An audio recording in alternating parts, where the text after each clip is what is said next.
মানে চিন্তাধারা ভাবনাকে আমি স্বাগত জানাই। বিশেষ তুমি এটা নিয়ে খুব ভালোভাবে চিন্তা করেছো আরকি। তবে এটা ঠিক আমাদের মানে সীমিত মানে বিবেক বা বিবেচনা বা অনুভূতিতে আমরা সবসময় চাই যে দেখব তারপরে বিশ্বাস করব। এখানে যদি একটা ছোট্ট উদাহরণ দেই, এখানে বাতাস আছে কিন্তু। কে হুম। দেখতেছো বাতাস? দেখতে পাচ্ছি। ফিল করতে পারছি। হ্যাঁ। না, দেখতে পারছো কে? না। ফিল করতে পারতেছো? হুম। এই ফিলিংটা কিভাবে আসছে? কে বলছে? কেউ একজন হয়তো সে বিজ্ঞানী বলি বা ঋষি বলি, কেউ একজন এই কথা বলে দিছে যে, "বাতাস থাকলে এরকম লাগবে, গাছের পাতা নড়বে।" হুম। এখানে বাতাস আছে বলে আমরা আমরা শ্বাস তো নেবে শারীরিকভাবে ফিল করতে পারি। আমাদের তো গায়ে না, বোঝা সেটা যায়। বলছি এই কথাটা ফিল করতেছো কারো বলার পরে। এটা কিন্তু আমরা প্রাকৃতিকভাবেই জানি যে আমাদের এই বাতাস আছে বা বাতাসের থেকে অক্সিজেন নিয়ে। আমরা যখন জন্মেছি বা বিজ্ঞান পড়ি নাই বা একটু আমাদের ওই লেভেলে যাই নাই, তখন কিন্তু আমরা জানতাম না যে এই বাতাসের অক্সিজেনই আমাদের বাঁচিয়ে রাখতেছে এবং এছাড়া আমরা বাঁচতে পারি না। জানতাম না। হ্যাঁ? কিন্তু অক্সিজেন ছিল, আছে, হয়তো থাকবে। কিন্তু এটা আমরা দেখতে পাই না। কিন্তু বিজ্ঞানের কল্যাণে বা যারা এটা নিয়ে বিজ্ঞান বা আমি বিজ্ঞান ব্যাকগ্রাউন্ড দেখে বিজ্ঞান কথাটা বলি আরকি। যে কেউ একজন আমাদের জন্য বা মানে কিছু ব্যক্তিবর্গ আমাদের জন্য এই তথ্যটা বিভিন্নভাবে বোঝানোর জন্য আমাদের সামনে হাজির করেছেন। এই বৈশিষ্ট্য দিয়ে আমরা বুঝতে পারি এখানে বাতাস আছে। তুমি যেটা ফিল করলা বা এই যে শ্বাস নিয়ে বা মানে গা ঠান্ডা দিয়ে বিভিন্নভাবে বুঝতে পারি। তো এরকম অনেকে আছে যেমন এখানে আমরা অনেকেই বলি যে বা অনেকে বলব না, কিছু মতবাদ আছে বা এখনো বিশ্বাস করে যে চাঁদে মানুষ গেছে। এটা কে? তুমি দেখছো চাঁদে মানুষ গেছে? বিশ্বাস করো কেন? ছবি আছে। ছবি আছে। ছবিটা তো অনেকভাবেই বানানো যায়। হুম। তারপরে এখন মঙ্গল গ্রহে যাত্রা করতেছে না?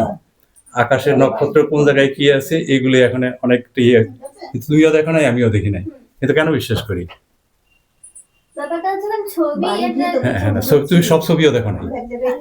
আমি তোমাকে বলছি না যে আমরা সব ছবি দেখি নাই। কিন্তু এগুলি হচ্ছে যে একেকজন লোক একেকটা ক্ষেত্রে তারা বিশেষভাবে জ্ঞান অর্জন করে সেই জ্ঞানগুলি আমাদের মধ্যে মানে বিতরণ করে বা তারা যেভাবেই হোক মানে লিপিবদ্ধ করেই হোক বা বিজ্ঞানের এখন প্রযুক্তির মাধ্যমে আমাদের কাছে আসে, আমরা সেটা বিশ্বাস করি। এখন ধর্মীয় প্রসঙ্গতে আসলে যে কথাটা আমরা বলি যে আমরা অনেক কিছু দেখতে পাই না, বিশ্বাস করব না। একদম যুক্তি ঠিক। কিন্তু এই যে আমাদের যারা যে ঋষি মনীষী যারা আছেন, তারা এইসব ব্যাপারে অনেক সাধনা গবেষণা করে তারা বিভিন্ন এই জিনিসগুলি আমাদের যে শাস্ত্রীয় গ্রন্থ আছে, এগুলোর মধ্যে সুন্দর লিপিবদ্ধ করা আছে। কিন্তু আমাদের সমস্যাটা হলো কি? না, হ্যাঁ, আমাদের সমস্যাটা হলো কি আমরা এগুলো পড়ি না।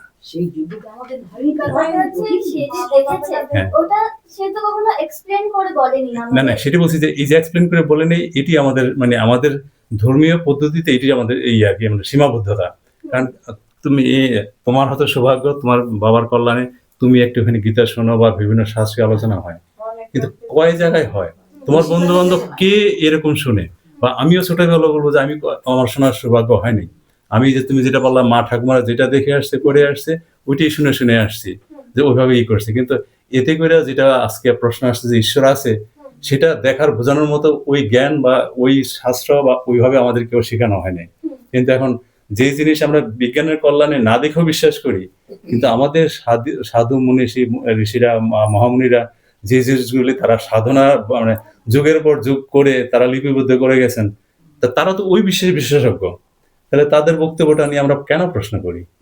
যে তারা কি মানে মানে অন্যভাবে বলি যে তাদের ঐরকম যদি মানে তাদের কল্পনাপ্রসূ বা ভুল তথ্য যদি ওর মধ্যে দিয়ে তাদের কি লাভ? তারা তো ওই সময় তাদের কোন ব্যক্তির স্বার্থে অর্জনের জন্য আমরা এখন যেমন ব্যক্তির স্বার্থকেন্দ্রিক হয়ে গেছি, তাদের ভিতরে তখন ঐরকম মানে আত্মকেন্দ্রিক বা ব্যক্তি মানে মানে কি বলে এটা? জাগতিক মানে অর্জনের বেশি তাদের লোভ লালসা ছিল না।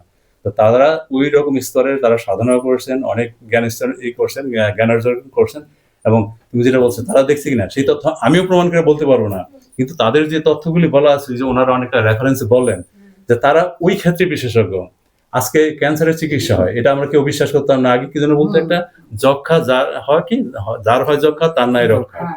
কিন্তু বিজ্ঞানের কল্যাণে কিন্তু এখন যক্ষ্মা কোনো সমস্যাই না। এটা কেন হইছে? কেউ এই বিষয়ে বিশেষজ্ঞ, তারা বিষয়টা জানার চেষ্টা করছে, তারা একটা প্রতিকার বের করছে। তো এখন আমরা বিজ্ঞান যেটা দেখি সেটা নিয়ে বলি যে আমরা কিন্তু কারো যার যক্ষ্মা হয় নাই, সে তো জানে না। যে আমার যক্ষ্মা হয়েছিল, আমি ওষুধ খেয়ে বেঁচে গেছি। কিন্তু শুনছো? ওই শোনা কথাটা কিন্তু বিশ্বাস হইছে। কিন্তু যদি কেউ ধর্মীয় রেফারেন্সে উনি যে কথাটা বলতেছেন ওনার হয়তো নিজের লেখা, উনি হয়তো মানে একজন বিশেষ মানে ব্যক্তিবর্গের লেখা। হ্যাঁ, যে ওখানে ওই কথাটা বললে আমাদের একটু প্রশ্ন আসে যে ও এটা মনে হয় ঠিক না আরকি।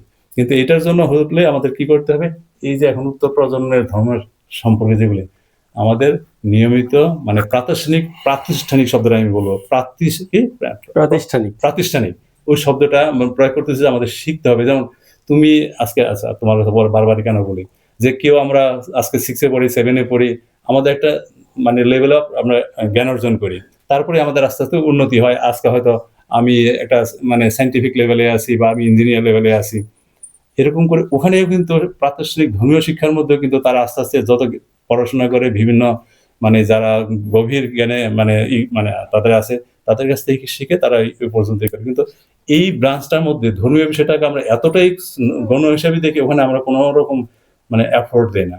তাহলে সেক্ষেত্রে আমরা জানিও না, সেটা নিয়ে আমাদের এখন প্রশ্ন করতে সুবিধা হয়। আমি তো ভগবান দেখি নাই, বা আমার তো এই কথাটা বিশ্বাস হচ্ছে না, আমার প্রমাণ দেখাও। আরে বাবা, দেখতে গেলে তো তোমাকে কিছু তো জানতে হবে। তোমাকে যদি আমি একটা পিএইচডি লেভেলে বা মাস্টার্স লেভেলের একটা ব্যাখ্যা দিই, যেখানে মানে 5 লেভেলের জ্ঞান নাই, তো তার তো মাথার উপর দিয়ে চলে যাবে না। তো সেই বিষয়টাই আমরা, যদি তোমার ওই প্রসঙ্গতে আসি, হ্যাঁ ধর্মের অনেক কথাই হয়তো যেটা মানে বলতেছো যে এটার থেকে আমরা বেনিফিট কি পাই, কিন্তু বেনিফিট পেতে গেলেও আমাদের তাকে বুঝতে হবে ধর্ম অধর্ম কি। যেমন এই যে সিম্পল ওয়েতে যদি আসি এখন মানে আমরা শাস্ত্রিক তত্ত্বে প্রথম যদি প্রশ্ন আসে যে আমি কে, তুমি এতটা কে দিবা বলো?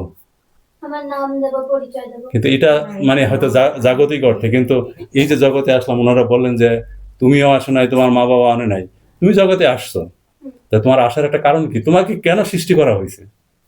তোমাকে বলতে আমি সব মানুষকে বলছি, তুমি ক্ষমা করো, তোমাকে আমি মিন করতেছি না, হ্যাঁ সবাইকে, যে আমাকে কেন সৃষ্টি করা হয়েছে, আমার করণীয় কি, এগুলো আমি কি জানি কিছু, যে আমার করণীয় কি? বাবা মা যেটা বলছে যে স্কুলে যাবি, পড়বি, ভালো গ্রাই করবি, তাহলে রোজগার করতে পারবি, গাড়িতে চড়তে পারবি, তো সেটাই করছি, আমি সেটাই করি। কিন্তু ভালো মানুষ হইতে গেলে বা আমাদের শাস্ত্র সম্বন্ধে জানতে গেলে যে ওইদিকেও পড়াশোনা করতে লাগবে, সেটা হয়তো তাদেরও জানা ছিল, আমি দোষ দিচ্ছি না, তাদেরও জানা ছিল না বা আমাদের সুযোগ ছিল না আর কি। কিন্তু এটাও জীবন চলার জন্য গুরুত্বপূর্ণ। আজকে এই যে পৃথিবীর উপরে হানাহানি, আমি বিভিন্ন ধর্ম নিয়ে, যেটা আমি ধর্ম বলবো না শব্দটা, এটা একটা আদর্শ বা মতবাদ। ধর্ম যে শব্দটা আমি শুরু করছি, প্রাকৃতিকভাবে প্রতিটা সৃষ্টির মধ্যে যে জিনিসগুলো হয়ে আসছে সেটাই হলো ধর্ম। প্রত্যেকটা মানুষের ধর্ম এক, কিন্তু মতবাদ আলাদা। আজকে সনাতন একটা মতবাদ বা ফিলোসফি, ইসলামের একটা ফিলোসফি, তারা একটা বিশ্বাসের উপর দায়ী করা আছে, কিন্তু সবাই আলটিমেটলি বিশ্বাস করে যে সৃষ্টির একজন আছে, কিন্তু বিভিন্ন জন বিভিন্নভাবে যায়। এখানে রাইট ও রং আমি প্রশ্ন যাচ্ছি না, কিন্তু এগুলো মতবাদ, কিন্তু মানুষের ধর্ম এক।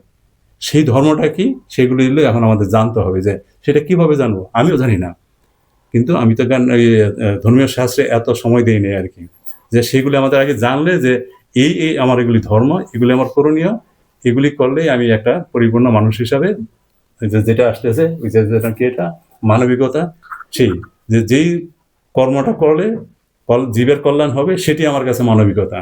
হ্যাঁ, ধর্ম দুইটাই থাকতে পারে, মানুষের মধ্যে অসৎগুণও আছে, সদ্গুণও আছে, কিন্তু সদ্গুণের প্রয়োগ দিয়ে হবে মানবিকতা, আর অসৎগুণের প্রয়োগ দিয়ে হবে অমানবিকতা আর কি। আর সর্বশেষ আমি একটা বৈজ্ঞানিক দিয়ে আমি শেষ করে, স্যার আমি একটু লম্বা সময় নিচ্ছি আর কি। যেমন সৃষ্টি নিয়ে অনেকেই বলে যে এটা এইভাবেই মনে হয়ে গেছে, একদিন সকালবেলা উঠে দেখলো যে পৃথিবীটা সৃষ্টি হয়ে গেছে। বিষয়টা যে এরকম হতে পারে, আমি এটা নিয়ে বিতর্কে যাচ্ছি না। তো একটা বিজ্ঞানীর একটা গল্প বলবো, উনি যেমন একটা সুন্দর উদাহরণ দিয়েছেন যে আচ্ছা এক মানে বিশিষ্ট বিজ্ঞানী, ধরো আইনস্টাইনের মতো, তারা এক বিশেষ মানে গ্রুপ অফ, তারা মানে বিজ্ঞানী, তারা একটা ল্যাবরেটরিতে কাজ করতেছেন। তো এক বিজ্ঞানী খুব মজার স্থলে করার জন্য, মানে মানে বিজ্ঞানীরা অনেকেই বলে যে নাস্তিক, কারণ তারা ওই যে কথাটা আমি দেখি না, আমি বিশ্বাস করি না, এটাই তো আমাদের নাস্তিকতার প্রশ্ন আসে আর কি না। তো এখন এরকম একটা জিনিস, যে এরকম একটা জিনিস ধরো আর কি, যে এরকম একটা জিনিস ধরো, একটা কিছু মানে সাইন্টিফিক একটা কিছু সে বানিয়ে মানে একটা ল্যাবরেটরি টেবিলের মধ্যে রেখে দিছে। পরে সকালবেলা এসে মানে মানে অবাক, এটা কে বানাইলো, এটা কে বানাইলো? তো যে বিজ্ঞানী বানাইছে সে মুচকি হাসি দিয়েছে, না এটা তো কেউ বানায়নি, এটা এমনি এমনি হয়ে গেছে। তো তারা তখন স্বীকার করা মানে বলা শুরু করছে, যুক্তি তাদের মধ্যেই এরকম মানে তর্ক বিতর্ক শুরু হয়েছে, না এটা কেউ সৃষ্টি না করলে এইভাবে হতে পারে না। এটা যদি হতে না পারে, তখন ওই বৈজ্ঞানিক মুচকি হাসি দিয়ে বলতেছে, তা আচ্ছা এই যে বিশ্ব ব্রহ্মাণ্ড এত বড় জিনিস, তাহলে এইটাও তো কেউ বানাইছে, তাহলে যে এইটা যদি মানে এমনি এমনি না হতে পারে, তাহলে মহাবিশ্বটা কেমনি সৃষ্টি হয়ে গেছে?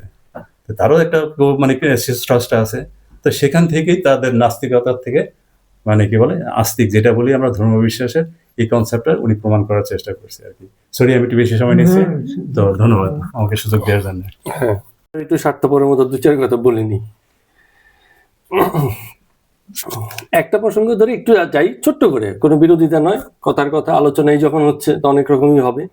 এটা কিন্তু খুব ভালো হয়েছে, এতদিন আপনারা যা করেছেন শুধু আসছেন, একজন বকবক করে গেছে, শুনে বাড়ি চলে গেছেন। আর এবার একটু কি হয়েছে, ছোট বাচ্চা যে বলতে পারেনি সবসময় দ্বিধা করেছে, সেও আজকে কিছু সাহস করে বলার চেষ্টা করছে। তো এটা একটা খুব ভালো ওপেন ফোরাম হলে এই জিনিসটা একটা সুন্দর হয়, যে আমাদের মানে চেপে যাওয়া কথাগুলো যেগুলো আমাদের কখনো বেরোয় না, সেগুলো ওপেন ফোরামে কোথাও না কোথাও বেরোনোর পথ খুঁজে পায়।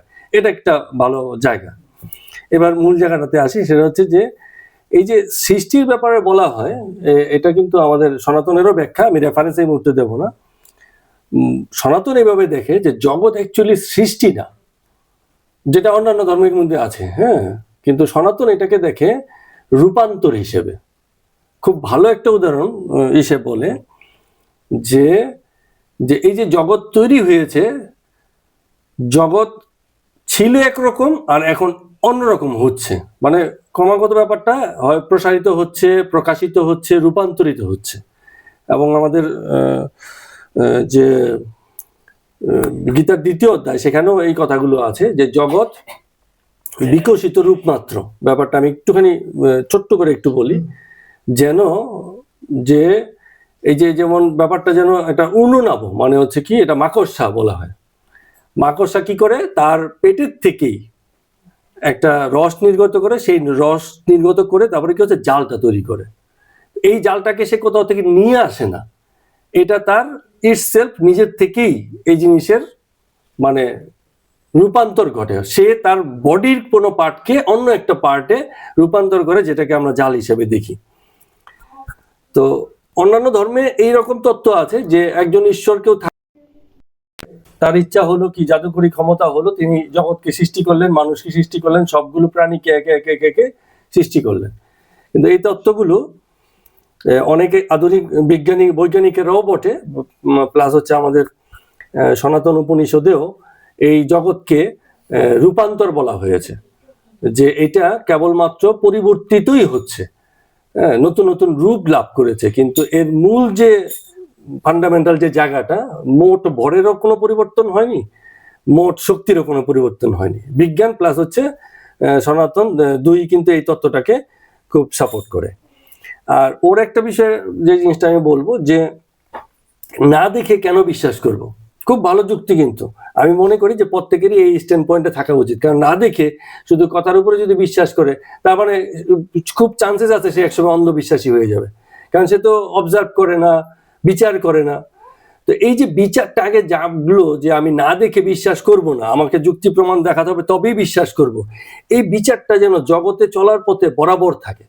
তাহলে একদিন হয়তো তার কৃপা ঘটলে ঈশ্বরকেও এই বিচারের মাধ্যমে দেখতে পারবে। কিন্তু বিচারটা যদি ছেড়ে দেয়, তাহলে সে হয়তো ক্ষণিকের জন্য এই মুহূর্তে বিশ্বাসী হতে পারে, কিন্তু এক সময় বিরুদ্ধ মতের সামনে দাঁড়িয়ে সে কিন্তু অবিশ্বাসী হয়ে যেতে পারে। বলে বিচারটা থাকা উচিত, যেটা অন্যান্য ধর্মে হয়তো নেই, আমি অত অন্যান্য ধর্ম সম্পর্কে জানি না, কিন্তু সনাতনে এই সুযোগ বরাবর আছে। সবাই প্রশ্ন করেছে, সেই নচিকেতা স্বর্গের যমকে গিয়ে পর্যন্ত প্রশ্ন করেছে যে আমি আমার উত্তর চাই, তারপরে বাকি কথা হবে। হ্যাঁ, তুমি যে এই যম হয়েছো, যমের কাছে প্রশ্ন, যে তোমাকে আগে যাচাই করে নিয়ে তুমি সত্যি সত্যি যম কিনা, তুমি জানো কিনা এত কিছু, কি করে এই ব্যাপারগুলো ঘটলো। তো এই প্রশ্নকে সবসময় ওয়েলকাম জানানো হয়েছে। একটা কথা আমাদের এই আলোচনার ফোরামে এসছে, বলা হচ্ছে যে আমাদের সেই যোগ্যতা হয়নি যে আমরা এটাকে যাচাই বাছাই করে দেখি। তাহলে কথা হচ্ছে কার হয়েছে? কারো কি প্রথম থেকে হয়ে এসছে? হিসেব মতো কারোই ছিল না, যে জানতে চেয়েছে সেই যোগ্য হয়েছে। আমরা যদি মনে করি যে মানুষ হিসেবে আমরা খুব সীমিত, আমাদের পক্ষে সম্ভব না, হ্যাঁ, এ কথাও ঠিক যে আমাদের অনেক কিছুই আমাদের দিয়ে সম্ভব না, কিন্তু যেটুকু আমাদের দিয়ে সম্ভব সেই প্রচেষ্টাটুকু যদি আমরা না করি, তাহলে আমার অত জ্ঞান নেই, আমার অত বুদ্ধি নেই, হ্যাঁ, আমি কি পারি কিনা, আমাকে দিয়ে হবে কিনা, এত বড় বড় গুরুরা আছে, মুনিরা, ঋষিরা আছে, তাদেরই তো কাজ, হ্যাঁ, আমাদের তো অত গভীরতা নেই, এসব বলে এড়িয়ে গিয়ে পরে আবার সমালোচনা বা কারোর সাথে মতাদর্শে মিল হওয়া, যে বুঝি এগুলো সবই এই ধরনের ব্যাপার, এরকম সাদা দাগ দিয়ে দেওয়াটা মনে হয় দায়িত্ব এড়িয়ে যাওয়ার ব্যাপারটাই দাঁড়ালো। আরেকটা ছোট্ট করে বলি, যে আমাদের যত ধারণা আছে সব ধার করা। এটা বুদ্ধদেব গুহ বাবু একটা খুব সুন্দর করে বলছেন যে আমাদের জগতের কোনো অভিজ্ঞতাই স্বতন্ত্র না, এমন কোনো সুখ দুঃখ, এমন কোনো অনুভূতি আমাদের নেই যা আমাদের কোনো পূর্ববর্তী পুরুষ পায়নি। আমরা একদম স্বতন্ত্র নতুন কোনো অভিজ্ঞতা পেয়েছি। যদি তাই হয় তাহলে আমাদের কোনো অভিজ্ঞতাই আমাদের নিজস্ব না, সবই ধার করা অভিজ্ঞতা। এখন এই ধার করা অভিজ্ঞতা কখন নিজস্ব হয়ে যায়? যেটা পর্বত আরোহণের সময় হয়। যে ব্যক্তি পর্বতের চূড়ায় যাবে সে শুধু নকশা করে, হিসেব করে এবং জানে যে আগে একজন কেউ গিয়েছে। এই অভিজ্ঞতাটা তখনই তার নিজস্ব হয় যখন নিজে সে সেই জায়গাতে গিয়ে পৌঁছে। ফলে আমাদের সব ধার করা অভিজ্ঞতাও আমাদের নিজস্ব হতে পারে যদি আমরা সেই অভিজ্ঞতাকে প্র্যাকটিক্যালি মিলিয়ে দেখার জায়গায় যেতে পারি। ঠিক আছে? তো এই ব্যাপারে এবার আর কেউ এবার একটু কনক্লুসিভ জায়গাতে চলে আসি, শেষের দিকে। এবার যে যা বলবেন সর্বশেষ সময়ের জন্য অল্প একটু করে বলবেন। আমি আমাদের মধ্যে উপস্থিত তমাল দাকে, হ্যাঁ আপনাকেও দেবো। হ্যাঁ ঠিক আছে, এটা তাহলে এখানে শেষ করে দিয়ে এবার ঠিক আছে বাবু। হ্যাঁ, আমি বেশি কিছু বলবো না এখন। আমি যেটা বলতে চাইছি, ওই যে প্রজ্ঞা, যেটা প্রজ্ঞা নয়, পৃথা যে প্রশ্নটা তুলেছে, পৃথাই প্রথম বলেছে যে ধর্ম কি, তার সংজ্ঞা দিতে গিয়ে সে বললো যে এটা একটা ওয়ে অফ লাইফ, বা জীবন আমরা কিভাবে পরিচালনা করব, ভালোভাবে পরিচালনা করার নামই হচ্ছে ধর্ম। এটাই তো বলতে চাই। তা এটা যদি আমি মানি তাহলে আমি জীবনকে সঠিকভাবে পরিচালনা করার জন্যে কতগুলো পরিবেশও লাগে। যেমন তুমি যে পড়াশোনা করছো, বা আমরা যারা ছোটরা যখন আমরা পড়াশোনা করেছি, আমরা পড়াশোনা কোথায় করেছি? বাজারে গিয়ে করেছি, স্কুলে গিয়ে করেছি। তাহলে স্কুলটা হচ্ছে পড়াশোনার জায়গা। বাড়িতে যখন পড়াশোনা করতে বসো, সমস্ত হইচইয়ের মধ্যে, ধরো আমরা সবাই এখানে আছি, তুমি এই টেবিল নিয়ে পড়তে বসতে পারবে না। তার মানে তোমার পড়াশোনার জন্য একটা পরিবেশ চাই। তো যেটা তোমার মনের মধ্যে যেটা এসেছিল যে আমাদের মা বাবারা, দিদা ঠাকুমারা সবসময় পুজো দিচ্ছে বারবার, শুধু পুজোটাই তুমি দেখছো, কিন্তু ওখানে সঙ্গে সঙ্গে ভাবতে হবে যে ওইটা হচ্ছে একটা পথ, ওই যে একটা পরিবেশ, ঈশ্বরের সামনে গিয়ে তাকে ঈশ্বর মানছে বলেই তো পুজো দিচ্ছে। সুতরাং ঈশ্বর মেনে তার কাছে গিয়ে এই যে কিছুক্ষণ সময় কাটালো, একটা আচার অনুষ্ঠান করলো, সেটাই তোমাকে ধর্মের পথে নিয়ে যাওয়ার জন্য তোমাকে প্রলুব্ধ করবে বা তোমাকে আকৃষ্ট করবে। সুতরাং পথ একটা চাই, তার একটা পরিবেশ চাই। যা সবাই মিলে আমরা এখানে আমরা যখন বসি, এখানে আলোচনা ইত্যাদি করছি, সেখানে চন্দন দেওয়া হয়, ফুলের মালা দেওয়া হয়, ধূপকাঠি জ্বালানো হয়, তার মানে এটা পরিবেশ তৈরি করা হয়। সুতরাং ওইভাবে চিন্তা করলে হবে না যে ওরা তো আমাকে আর ধর্মের জ্ঞান কিছু দিচ্ছে না, শুধু এরা এই আচার করে গেছে। আচার লাগবে, আচার না থাকলে পরে তুমি একটা যে কোনো জিনিস তো আচারের মাধ্যমে। স্কুলে যাচ্ছ তুমি, যে কোনো পোশাকে তোমাকে যেতে দেওয়া হয় না কেন? তোমাকে স্কুলের একটা ড্রেস, তার মানে একটা শৃঙ্খলা বোধ, এবং সবার মধ্যে যেন ভেদাভেদটা না আসে। আমি যদি স্কুলে কোনো পোশাক না দিত তাহলে কি হতো? যে বড় লোক সে স্যুট বুট ইত্যাদি পরে সে বলবো আমি এই ড্রেস পরে স্কুলে আসবো, আমার বাবা প্রচুর পয়সা। আর যে গরিব সে হয়তো ছেঁড়া জামা পরে যাচ্ছে। তার জন্য ওই সেখানে যেন তাহলে ওই যে একটা পরিবেশ তৈরি করা হয়, এটাই হচ্ছে আমাদের ঠাকুমারা বা আমরা যে আচার অনুষ্ঠান এগুলো করি, সেগুলো হচ্ছে আমি ঈশ্বর চিন্তা করার, ঈশ্বরকে মানে ধর্মের পথে নিয়ে যাওয়ার একটা রাস্তা। এটাতেই আমি পেয়ে যাব বলছি না, কিন্তু এটা একটা রাস্তা। তাহলে আমরা রামকৃষ্ণকে বাঁচছি, রামকৃষ্ণ পুজোই তো দিতেন, রামকৃষ্ণ এতে পুজোই দিতেন। ও কালী ঠাকুরকে পুজো দেওয়ার জন্য উনি এসেছিলেন, অথচ উনি কত জ্ঞান ওনার মধ্যে। এরকম পুজো দিলেই যে সে অজ্ঞানী হয়ে গেল, সেই শুধু পুজোটাই দেখালো তা কিন্তু নয়। সেই বিবেকানন্দকে খুঁজে বার করেছিল, যে বিবেকানন্দ সারা পৃথিবীতে সনাতন ধর্মকে প্রতিষ্ঠা করেছে। আবার সেই বিবেকানন্দই অবিশ্বাস করেছিল, রামকৃষ্ণকে বলেছিল কোথায় তোমার এ ঠাকুর ঈশ্বর, আমি এত বিপদে আছি, তোমার কাছে আসি, তোমাকে গান শুনিয়ে যাই, কই আমার তো বিপদ কাটছে না। কারণ বিবেকানন্দের তার যে ব্যক্তিগত জীবন খুবই কষ্টের ছিল, এবং খুবই কম বয়সে উনি মারা গেলেন। এই মধ্য বয়সে যিনি মারা গেলেন, তাতে তার যা বিশাল জ্ঞানের ভান্ডার, সেই ভান্ডারের ছিটে ফোটাও মানে আমরাই সেটা বেঁচে খাচ্ছি আর কি অনেকটা। তাই হুম, তাহলে এত কম বয়সে, তারপর আদি শঙ্করাচার্য কম বয়সে মাত্র 15-16 বছর বয়সে সন্ন্যাস নিয়েছিল। সন্ন্যাস নিয়ে সে সারা ভারতবর্ষে সনাতন ধর্ম প্রচার করেছিল, উত্তর প্রান্ত থেকে দক্ষিণ প্রান্ত পর্যন্ত। এই যে মহাপুরুষরা এক একটা পথ দেখিয়ে গেছেন, এই পথগুলো কিন্তু বাইরে থেকে দেখলে মনে হয় যে না এটা কি করছে, কিন্তু না, ওর ভিতরে প্রচন্ড জ্ঞান। এত জ্ঞান সে কোথা থেকে আহরণ করলো? সে অত গ্রন্থ তো পড়েনি, কারণ তো পড়াশোনা কোথায়, কিন্তু তার মধ্যে জ্ঞান আছে। তার মানে কি ওই জ্ঞানটা তার মধ্যে এসছে, এটাকেই বলতে হবে ঈশ্বর প্রদত্ত। হুম, তোমার মধ্যে যে একটা বিশেষ বুদ্ধি, তোমার সঙ্গে একই সঙ্গে জন্ম, একই দিনে জন্ম, স্কুলে দুটো মেয়ে দেখা গেলো দু রকমের ব্রেইন, কেন হচ্ছে সেটা? তার মানে তোমার মধ্যে এক ধরনের গুণ আছে, আরেকজনের মধ্যে আরেকটা বিশেষ গুণ রয়েছে, এবং সেই গুণগুলো সে কিছুটা সমাজ থেকে পাচ্ছে, কিছুটা তার বাবা মা ইত্যাদির মধ্য থেকে পাচ্ছে, আর বেশিরভাগটাই ওই আমরা যেটাকে বলি জন্মান্তরবাদ, সেখান থেকে। জন্মান্তরবাদ আমাদের এই কারণে বিশ্বাস করতে হয়, কারণ আমরা প্রত্যেকটা স্বতন্ত্র, আমরা সবাই কিন্তু স্বতন্ত্র। আমরা বলি যে আমি বাবা মার সন্তান, কিন্তু আমি কিন্তু একটা স্বতন্ত্র অস্তিত্ব। বাবা নেই মা নেই, কিন্তু আমাকে আবার আমার অস্তিত্বটা নিয়ে আমি চলছি। তারা মারা গেলে দুদিন পরে আস্তে আস্তে ভুলেও যাচ্ছি, ভুলে গিয়ে আমার জীবন শুরু হচ্ছে। এবার আমি আমার সন্তানদের নিয়ে ভাবছি, আমরা চলে যাব, আমার সন্তানরা আবার আমাকে ভুলে যাবে, আমার স্ত্রীকে ভুলে যাবে, এইভাবে চলছে। তার মানে তখনই বুঝতে হবে এই সব অনিত্য, এবার সবাই চলে যাবে, আমিও চলে যাব, আমার পরে আর কেউ আসবে, তারাও আবার চলে যাবে। এই ধারণাটা যখন আমার মধ্যে পোক্ত হবে, তখন আমার মধ্যে সৎকর্ম করার ইচ্ছা জাগবে, যে আরে আমি তো নশ্বর জীব, তো কেন এত অপরাধ করব, অন্যায় করব, এবং অন্যায় করে কি হবে? এই জন্য আইডেন্টিটিটা আমরা ওই সীমিত করে রাখছি, যে আমার বাবা মা ইত্যাদি পরিচয়ের মধ্যে আমি সীমিত করে রাখছি। আমি যদি এটা ছেড়ে দিই যে এরা কেউ না, এরা একটা দায়িত্ব, যেহেতু এদের সংসারে আমি এসেছি, তাদের দায়িত্ব কর্তব্য ওরা পালন করে যাচ্ছে, আমারও দায়িত্ব কর্তব্য আছে, সেগুলো আমি পালন করে যাব। এইভাবে জগৎ চলছে। আমি একটা আলাদা আইডেন্টিটি, তুমি তোমার মার মতন নয়, তুমি তোমার বাবার মতন নয়, সর্বগুণ তাদের থেকে আসবে না, কিছু গুণ আগের থেকে আসে। এর জন্য আমরা ওই বলি যে আমরা আত্মা, পরবর্তী সময় সেই শক্তিটাই আবার আরেকটা কারোর মধ্যে যায়।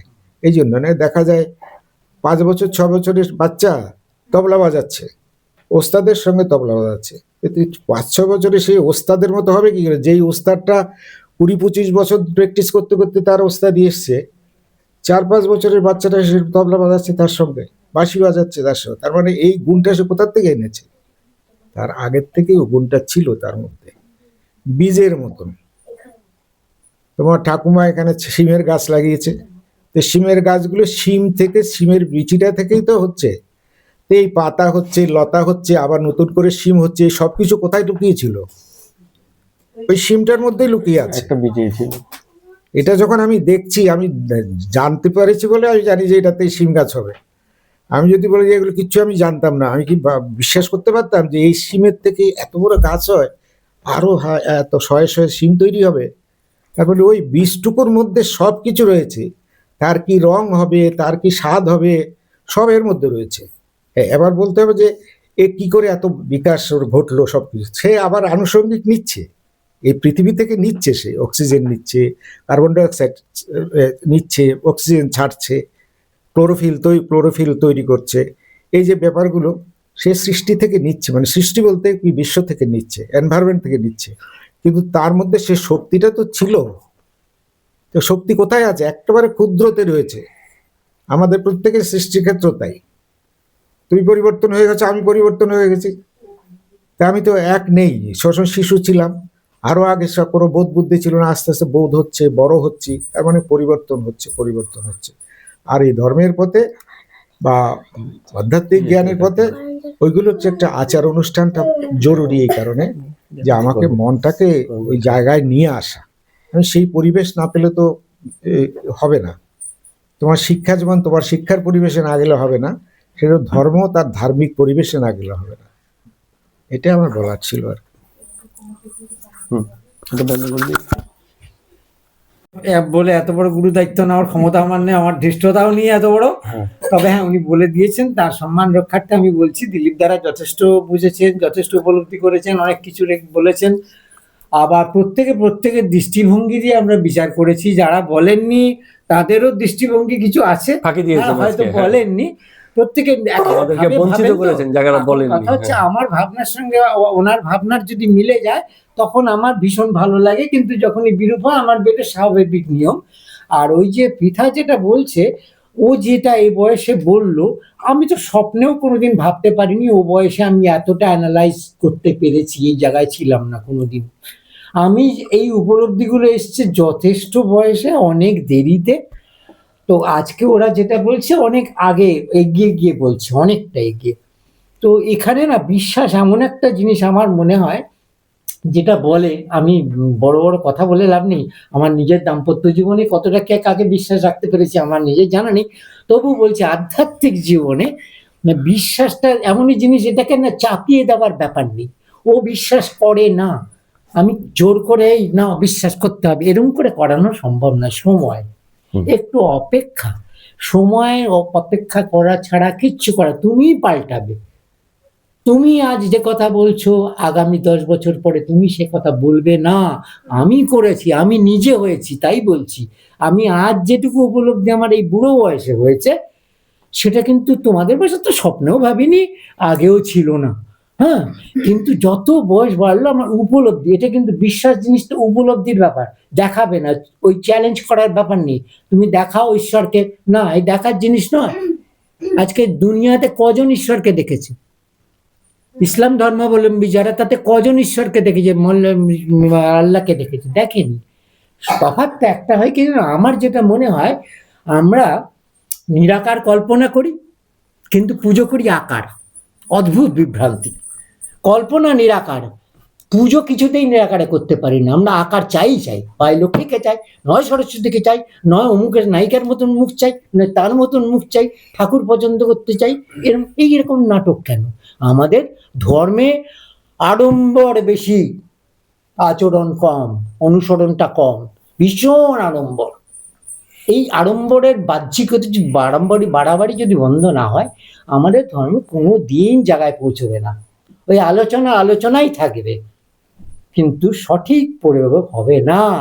মুসলিমদের ক্ষেত্রে আমার একটা অদ্ভুত মনে হয়, ওরা এত একাগ্রভাবে ধর্মকে কি করে আসে। ওরা নিরাকার, চাদর চড়ায়, কোনো আকার নেই, কিচ্ছু নেই, কিন্তু 12টা বাজলে দুনিয়ার এমন মুসলিম কত জায়গায় দেখেছি, বাপরে, যে কাজেই থাকুক, যে শ্রেণীর মানুষ হোক, চলে গেল মসজিদ নামাজ। আমাদের কি সে একাগ্রতা আছে, বাধ্যবাধকতা আছে? না। দাদা আজকে ডেকেছেন, আমি তো আসি না, আমি নয় এলাম, দিলীপ দ্বারা মাঝে সাঝে আসেন, আমার বউ এরা আসে ধসে, তারা তাও আসে, কিন্তু নিয়ম করে নয়। যে তো সেই নিয়মের বেড়া জালে আমাদের বাঁধা হয়নি। আর আমরা এমনই জিনিস, আমাদের একটু বেড়া জালে না বাঁধলে, যেমন আমরা এত সুশৃঙ্খল জাতি, মানুষ অসভ্য জাতি বলবো এখন আমার বলতে লজ্জা হয়, আমরা আদৌ সভ্য জাতি না। আমরা আদৌ সভ্য বলে বড়াই করি, আমরা রীতিমতো অসভ্য জাতি, রীতিমতো অসভ্য জাতি। সেই জন্য এই অসভ্য জাতিকে যদি সশৃঙ্খলা আনতে হয় না, ওই যেমন 90, তোমরা ছিলে না, ছোটবেলায় সিনেমা হলে 90 পয়সার টিকিট বিক্রি হতো, ওনারা জানেন তো, সেই রেলিং দেওয়া থাকতো, মাথা দিয়ে টপকে একজন ঢুকতো, কারণ সাইড দিয়ে ঢুকতে পারতো না। আমাদের ঠিক বেড়াজালটা এমন, রেলিং না দিলে না আমরা কিছুতেই লাইনে আসবো না। আলোচনা শুনবো, ভালো ভালো কথা শুনবো, এরম দেবো, মন্তব্য করব, ঘর থেকে বেরোবো, তার হাত ধুয়ে যা যার স্বার্থপর চিন্তা, যা করছি ঘরে, ওমার ওই বৌদির এটা কেন হলো, ও এটা করলো, ওটা কেন করবে, আমার বাড়িতে এটা ঢুকে গেল, নানান রকম চিন্তা, এইরকম। সুতরাং মেয়ের বড় বয়স, অপেক্ষা করতে হবে। মানে আলোচনায় আমরা কিছু কিছু দিশা হয়তো পাই, কিন্তু সেই দিশাগুলো আমরা কতটা অনুসরণ করতে পারবো তার উপর ধর্মাচরণ। এবং ধর্মাচরণ যখনই সঠিক হবে, ন্যাচারালি আমাদের জীবন সহজ হবে। যেটা দিলীপদা বলছেন, আমরা পাইনি, সবসময় না পাওয়ার যন্ত্রণা বেশি। আমি আমার ঘরেও দেখি, আমাদেরও, আমার না পাওয়ার, ওই জমি ছিল, একটু বড় বাড়ি হলো না কেন, এখান থেকে ওখানে কেন হলো না, ওর বাড়িতে ওটা আলে বাবা আমার কেন হলো না, এই চিন্তা তো সবসময় ঘুরে খাচ্ছে। তো আমি কি করে মুক্ত হব? সুতরাং বললে কি হবে? আমি আলোচনা শুনলাম, আমি নিজে, সুতরাং প্রত্যেকটা জিনিসের না একটা সময় আসবে, হয়তো কেউ হয়তো দেখে যেতে পারবো না, সবাই সবার দেখে যেতে পারবো না, কিন্তু একটা সময় আসবে যে তার জন্য বড্ড ধৈর্য ধরতে হবে, বড্ড ধৈর্য ধরে অপেক্ষা করতে হবে। কারণ এখন আমাদের মধ্যে যেটা দেখছি, সমাজে যেটা অস্থিরতা প্রচণ্ডভাবে আছে, প্রচণ্ড অস্থির, কোনো কিছু কারোর ভালো কেউ সহ্য করতে পারছি না। উনি ভালো করেছেন আমি স্বীকার করব না খোলা মনে, না না আপনার এটা কিন্তু সত্যি ভালো হয়েছে, না করতে পারবো না, কেন? এতটা সংকীর্ণ মন। কিন্তু মুখে বলছি বড় বড় কথা, না লাভ নেই, প্রয়োগ করো বাবা, প্রয়োগ করো, কম শেখো, যেটুকু খাচ্ছ হজম করো, বদহজম করে বের করে দিও না। সুতরাং দিলীপ দা যেটা বলছিলেন, এগুলো খুব ধৈর্য ধরার ব্যাপার আছে। আর পরিবেশ পরিস্থিতি আমাদের এমন অস্থির এখন, মানে বেঁচে থাকা আমার খুব দুর্ভাগ্যের ব্যাপার যে ভালো মানুষ বা শান্তশিষ্ট মানুষের পক্ষে কিন্তু এ লড়াই বেঁচে থাকা খুব কষ্টকর ব্যাপার আছে। যে যত মানে অশ্রাব্য কথা বলতে পারবেন বা যারা যত অসদাচরণ করতে পারে তাদের খাতির যত্ন বেশি। সে অফিস কাছারিতে গেলেও দেখবেন যে জোরে কথা বললে একজন কাটছে। আমি নিজে ভুক্তভোগী, ব্যাংক ম্যানেজার ঘরে ঢুকবো তো বললাম আসবো স্যার, তো পরে আসুন। আমার চেয়ে আকারে অনেক বড়, লম্বা চওড়া, দেখতে সুন্দর, গলার আওয়াজটা ভালো, উনি বল ঢুকেই পড়লো, ওনাকে আর বলতেই পারলেন যে আপনি পরে আসুন, বলতে পারলেন না। সুতরাং এই জাতের মানুষ বা জীব আমাদের মতন, এদের বেঁচে থাকাটা একটু খুব মুশকিল আছে, টাফ। আর ধর্মাচরণের প্রসঙ্গ থেকে বেরিয়ে গেলাম হয়তো, তাই ফিরে আসি ধর্মাচরণে। আর শুধু বলবো একটা কথা, তোমার যে প্রশ্ন জিজ্ঞাসা মনের মধ্যে এসছে, অবশ্যই আসা ভালো। যেটা দাদা বললেন তুমি বলতে পেরেছো ওপেন ফোরামে, ভালো।